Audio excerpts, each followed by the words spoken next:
परम सत्य क्या है और हमारे जीवन का अंतिम उद्देश्य क्या है, हमारे जीवन का लक्ष्य क्या है। इसी तरह पाश्चात्य दर्शन वालों ने बहुत सारी समस्याएं उठाई हैं। संसार के बारे में भी, इस संसार के अंदर कौन कौन सी चीज़ें, नॉलेज कहाँ से आती है, क्या सारी चीज़ें वही जो भारतीय दर्शन उठाते रहे हैं उनसे थोड़ा सा भिन्न हो करके उन्होंने समस्याएं उठाई हैं।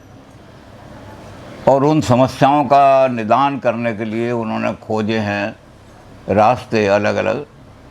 तो जब हम भारतीय दर्शन से पाश्चात्य दर्शन की तुलना करने लगते हैं तो हमें लगता है कि बड़ा डाइवर्जेंट माने अलग से रास्ता पाश्चात्य वालों का रहा है।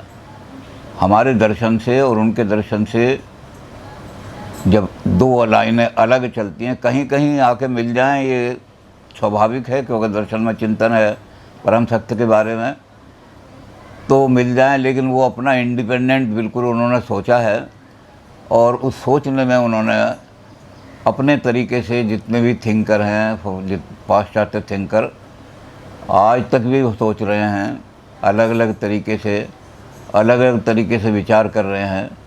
तो पाश्चात्य थिंकिंग कैसी है और हमारी थिंकिंग कैसी है, इन दोनों की तुलना करने के बाद ही हमें पाश्चात्य दर्शन का पता लगेगा। तो सबसे पहले हम यही देखते हैं कि हमारी और भारतीय दर्शन की और उनकी हमारी कहाँ रेखा अलग हो जाती है। तो पाश्चात्य दर्शन वाले जो हैं वो ये कहते हैं कि भारतीय दर्शन का जो आधार है वो वेद है। वेद से भारतीय दर्शन चलता है। जो वेद को मानते हैं उनको हम आस्तिक दर्शन कहते हैं, जो वेद को नहीं मानते उनको नास्तिक दर्शन कहते हैं। लेकिन उनका सेंट्रल पॉइंट जो है डिसीजन का वो वेद है। पाश्चात्य दर्शन में ऐसी कोई चीज़ नहीं है, कोई किताब ऐसी नहीं है, कोई रिलीजियस बुक ऐसी नहीं है जो सारे दर्शन का केंद्र हो। पाश्चात्य दर्शन का केंद्र स्वतंत्र चिंतन है। ना कोई वहाँ वेद है, ना बाइबल है, ना और कुछ चीज़ है। वो कहीं से निगमित नहीं होता, किसी किताब पर निर्भर नहीं करता। इसलिए भारतीय दर्शन में क्या है कि हम वेद से अलग नहीं जा सकते। वेद को हम मानेंगे आधार और उसको कहेंगे शब्द प्रमाण है। जितने भी आस्तिक दर्शन है शब्द को प्रमाण मानते हैं, वेद ही अंतिम प्रमाण है। पाश्चात्य में ऐसी कोई किताब या कोई ग्रंथ ऐसा नहीं है जिस ग्रंथ को हम ये कहें कि यही आधार है जिस पर सारा दर्शन हो। फिर और भी चीज़ ऐसी है कि भारतीय दर्शन में एक समस्या है सारी, चार वाकों को छोड़ के, चाहे नास्तिक दर्शन हो और चाहे आस्तिक दर्शन हो, सबकी एक ही समस्या है कि ये संसार जो है एक भव सागर है। इसमें जो जन्म लेते हैं, भव माने होना, कि इसमें जो जन्म लेते हैं, मैं पैदा हूँ इसमें, वो फंस जाते हैं मुसीबतों में। और मुसीबतों से निकलने का काम जो है वो खोजते हैं सारे आदमी। तो सारे दर्शन ये मानते हैं कि संसार जो है वो, कोई इसको ताप कह देता है, कोई इसको दुख कह देता है, कोई इसको यातना कह देता है। तो यहीं से सारा शुरू होता है भारतीय दर्शन, चाहे कैसा ही हो। नास्तिक दर्शन भी यहीं से शुरू होते हैं। बुद्ध है, बुद्ध के चारों हीनयान और महायान के दो यानी उनका जो वैभाषिक दर्शन है, सौतांत्रिक दर्शन है, विज्ञानवाद है और ये शून्यवाद है, ये और जैन दर्शन, ये सारे के सारे इसी चीज़ को लेके चलते हैं जो हमारे आस्तिक दर्शन लेके चलते हैं कि इस दुनिया में दुख ही दुख है। सांख्य ने उसको त्रिविताप कह दिया, बुद्ध ने उसको दुख कह दिया। तो इस तरह से सारा नाम बदल गया, लेकिन एक ही चीज़ है कि इस संसार को दुखों का घर मान करके, संसार को कंडेनेशन करके कि कंडेम किया है संसार को, दुखों का घर है, और इससे कैसे निकला जाए। सारे दर्शनों का एक ही लक्ष्य है। कोई भी दर्शन जो सांप्रदायिक दर्शन है, जैसे शैव दर्शन है, शाक्त दर्शन है, उनका भी यही उद्देश्य है कि हम निर्वाण या मोक्ष या मुक्ति कैसे प्राप्त करें। तो सारे दर्शनों का एक ही लक्ष्य है भारतीय दर्शन में। लेकिन पाश्चात्य दर्शन में ऐसा कोई लक्ष्य नहीं है। इसलिए भारतीय दर्शन पाश्चात्य दर्शन वालों पर आरोप लगाते हैं कि भारत दर्शन जो है वो जीवन की सबसे बड़ी समस्या के साथ संबंधित है, कि ये जीवन जो है इसको दुखों से कैसे छुटकारा दिलाया जाए। और पाश्चात्य दर्शन इस समस्या को बिल्कुल लेता ही नहीं, ये समस्या ही नहीं है उनके लिए। तो हमारा दर्शन जो है वो जीवन की समस्या से संबंधित है। भारतीय दर्शन मानव जीवन की सबसे बड़ी समस्या, इसको एक लाइन में कह दिया उन्होंने, कई विधि तरीय जलधि गंभीरा। ये सारे दर्शनों का हमारा उद्देश्य है कि गंभीर जलद जो है, इतना बड़ा समुद्र भव सागर का, इससे कैसे पार होंगे। लेकिन पाश्चात्य में ये समस्या बिल्कुल उठाई नहीं गई। ये समस्या नहीं है, ये संसार दुखों का घर है या नहीं है, ऐसा कोई मतलब कहीं ये समस्या नहीं उठाई। तो हमारा उनका ये भी अंतर हो जाता है बड़ा, कि उन्होंने जीवन की समस्या को कहीं छुआ नहीं। जीवन की समस्याओं से उनका कोई मतलब नहीं। अब वो हमारे ऊपर आरोप लगाते हैं कि भारतीय दर्शन तो बड़ा लिमिटेड है, इससे बियॉन्ड जा ही नहीं सका वो, कि हाउ टू आदमी को उन्होंने कहा कि हिंदू माइंड बड़ा सेंसिटिव माइंड है। हिंदू माइंड एक छोटी सी मक्खी के कीड़े के काटने को भी बर्दाश्त नहीं कर सकता, दुखी हो जाता है। तो हाईली सेंसिटिव माइंड है हिंदू माइंड। इसलिए हिंदू दर्शन जो है वो उस दुख से और दुख से ऊपर उठने की कोई सोच ही नहीं सका। यूनिवर्स के इस रहस्य सारे जो हैं, इस सारे जीवन के सारे रहस्य जो हैं, जिस तरह सारा दिखाई दे रहा है, एग्जिस्टेंस का रहस्य जो है, इस रहस्य की तरफ गए ही नहीं है भारतीय दर्शन। सिर्फ जीवन के इस बात पर रहे कि दुख कैसे। तो हमारा दर्शन जीवन की समस्या से ओरिएंटेड है, उसके चारों तरफ घूम रहा है। पाश्चात्य दर्शन इससे ओरिएंटेड नहीं है। पाश्चात्य दर्शन तो स्वतंत्र चिंतन अबाउट रियलिटी और अबाउट नॉलेज ऑफ दैट, ये बिल्कुल अलग चला जाता है। इसी तरह और चीज़ है, हम आत्मा को, पाश्चात्य दर्शन वाले कहते हैं कि भारत ने आत्मा को मेटाफर्स के ज़रिए तो एक्सप्लेन किया है, आत्मा का किसी से कंपेयर कर दिया। जैसे उन्होंने कहा कि आत्मा को इन्होंने कहा कि लाइट ऑफ लाइट है, प्रकाश का प्रकाश है। तो प्रकाश तो भौतिक चीज़ होती है, light is a physical thing. तो आत्मा अगर फिजिकल थिंग है तो आत्मा में और मैटर में क्या अंतर हो गया। तो भारत वाले आत्मा को कहीं भी मटेरियल मेटाफर से, ऐसी बहुत सारे उन्होंने कहा, ये सब जब भी इन्होंने कहा कि बड़ा लाइट है आत्मा, बड़ी लाइट है। लाइट और हैवी जो है ये तो मैटर की क्वालिटी है। तो आत्मा बड़ा लाइट है, इसका मतलब आत्मा को मटेरियलिस्ट चीज़ से कंपेयर कर रहे हैं आप। तो उन्होंने कहा भारत ने कहीं आत्मा की क्लियर डेफिनेशन नहीं दी, लेकिन आत्मा इनके सारे दर्शन का केंद्र रहा। इवन बुद्ध जो हैं वो भी आत्मा को, चाहे वो द्रव्य नहीं मानते, नित्य नहीं मानते, लेकिन वो एक प्रोसेस के रूप में वो भी मानते हैं। सिर्फ चारवाक ऐसे हैं जो आत्मा को नहीं मानते। पाश्चात्य दर्शन में कोई ऐसी कंपल्सन नहीं है, आत्मा को मानो या ना मानो, दर्शन की समस्या से इसका कोई मतलब नहीं है। कई जगह ऐसी है जहाँ आत्मा का शब्द ही नहीं है। आत्मा का शब्द तो कहीं पाश्चात्य दर्शन में यूज ही नहीं हुआ है। सोल या आत्मा शब्द पाश्चात्य दर्शन में माइंड ही शुरू से हुआ है। ग्रीक भाषा में इसको, चूँकि सारा दर्शन जो है ग्रीक भाषा से शुरू हुआ, तो इसलिए ग्रीक भाषा में उसको NOUS नाउस कहा गया। नाउस माने चेतना, उसको आत्मा नहीं कहा गया। तो भारत की आत्मा जैसी बात जो है नाउस है, तो नाउस को उन्होंने माइंड, उसका ट्रांसलेशन अंग्रेजी में किया। तो पाश्चात्य दर्शन में माइंड शब्द मिलेगा, सोल शब्द नहीं मिलेगा कहीं भी। तो इस तरह से हमारा उनकी अप्रोच भी अलग हो जाती है। अब बहुत सारी समस्याएं हैं ऐसी जो भारतीय दर्शन से बिल्कुल भिन्न है, बहुत सारी समस्याएं हैं। मैं एक ही समस्या का वर्णन कर रहा हूँ कि मेरे अंडर में एक शिष्य ने काम किया जो गवर्नमेंट कॉलेज कालका के प्रिंसिपल रहे, उनका नाम है डॉक्टर प्रकाश वीर अरोड़ा।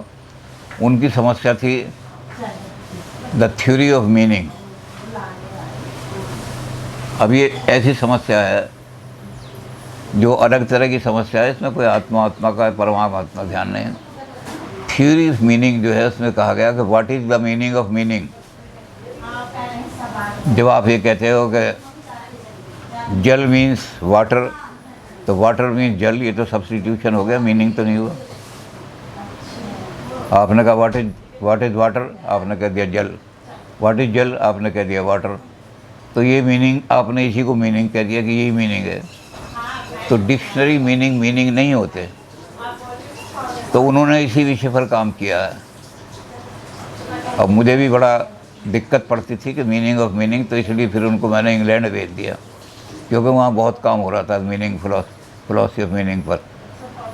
तो मैंने इंग्लैंड भेज दिया। तो इंग्लैंड में सारा साहित्य इकट्ठा कर करा के उन्होंने, और वो बड़ा अच्छा काम किया पीएचडी का। और वो ही मीनिंग, तो भारतीय दर्शन से अलग समस्याएं हैं। उनकी समस्या जो है अंडरस्टैंडिंग द यूनिवर्स, और अंडरस्टैंडिंग में सबसे बड़ा काम भाषा का भी होता है। आप यूनिवर्स को कैसे समझना चाहते हैं, तो इसलिए देखा कि आप मीनिंग के क्या मीनिंग लेंगे। लिप्टन मीन्स गुड टी, आप डिक्शनरी उठा के देखो, कहीं लिप्टन के माने लिखे हुए हैं उसमें। Rain means the loss of 100 rupees. मैंने टिकट खरीद रखे हैं, oh it is going to rain heavily, I will have a loss of 100 rupees. तो rain means loss of 100 rupees. तो इस तरह से बड़ा डिफ़िकल्ट काम पाश्चात्य दर्शन वाले ऐसी ऐसी समस्याएं उठा रहे हैं, जो बड़ी डिफ़िकल्ट समस्याएं हैं, क्योंकि नॉलेज उनका काम है फ़िलॉसफी का। तो फ़िलॉसफी और हमसे अलग इसलिए हो जाती है कि वहाँ जीवन की समस्याओं का कोई संबंध नहीं है, जीवन की कोई समस्या उन्होंने नहीं उठाई है। उनके यहाँ तो ज्ञान की समस्या, किस किस चीज़ का ज्ञान कैसे कैसे हो सकता है। अच्छा गुरुजी, एक आप ये बताएं, जैसे भारतीय दर्शन में मतलब दर्शन और अध्यात्म जैसे एक दूसरे के पर्याय बन गए हैं, तो क्या ये शुरू से ट्रेंड रहा है भारतीय दर्शन में, या फिर बाद में जाके ये स्थापित हुआ बहुत ज़्यादा शंकराचार्य के बाद? भारतीय दर्शन चूँकि वेद पर आधारित है, इसलिए भारतीय दर्शन शुरू से ही स्पिरिचुअलिटी पर आधारित है। ये भी उन्होंने कहा है कि भारतीय दर्शन को आप रिलीजन से सेपरेट नहीं कर सकते, जबकि पाश्चात्य दर्शन में रिलीजन का कोई हस्तक्षेप नहीं है कहीं किसी तरह का। भारतीय दर्शन चूँकि वेद से शुरू हुआ है, वेद से पहले कोई दर्शन था ही नहीं। तो जब वेद से हम दर्शन शुरू करते हैं, तो इसका मतलब होगा कि वेद में जो तत्व हैं, जैसे ऋत है, आत्मा है, तो उनको हम त्याग नहीं सकते, कहीं कहीं लाएंगे। बौद्धों ने भी आत्मा का नाम तो त्याग दिया है, लेकिन बहुत सारी शब्दावली जो है ना, वो वही शब्दावली ली है जो उपनिषदों की शब्दावली है, क्योंकि हम उससे डेविएट कर ही नहीं सकते। हमारा सारा जो काम चला है वहीं से चला है। शंकर ने तो उस अध्यात्मवाद को ज़रा ऐसा कर दिया कि सर्वश्रेष्ठ बना दिया, आत्मा को ब्रह्म के साथ मिला दिया। बाकी आत्मा का न्याय में भी आत्मा की बात है, वैशेषिक में भी आत्मा की बात है। गॉड को तो डिनाई किया है लोगों ने। जैसे योग है, तो योग में गॉडलेस योग है, योग के अंदर गॉड की कहीं फिलोसफिकली चर्चा नहीं आई है। इसी तरह से मीमांसा तो गॉड को मानते ही नहीं बिल्कुल। आप गॉड को तो नहीं मानते, लेकिन कर्म को और आत्मा को तो हर जगह ही मानेंगे आप। कर्म जो है उसको करने का फल आत्मा को मिलेगा। तो भारतीय दर्शन आत्मा से अलग हो ही नहीं सकता, कहीं भी नहीं हो सकता। उसके चाहे आप उसको आलय विज्ञान का नाम दे दो। बौद्ध चूँकि आत्मा को नहीं मानते थे, तो विज्ञानवादियों ने कहा कि आलय विज्ञान है, उसमें जितने भी आइडियाज़ हैं, जितने भी विज्ञान हैं, उस आलय विज्ञान के अंदर रहते हैं।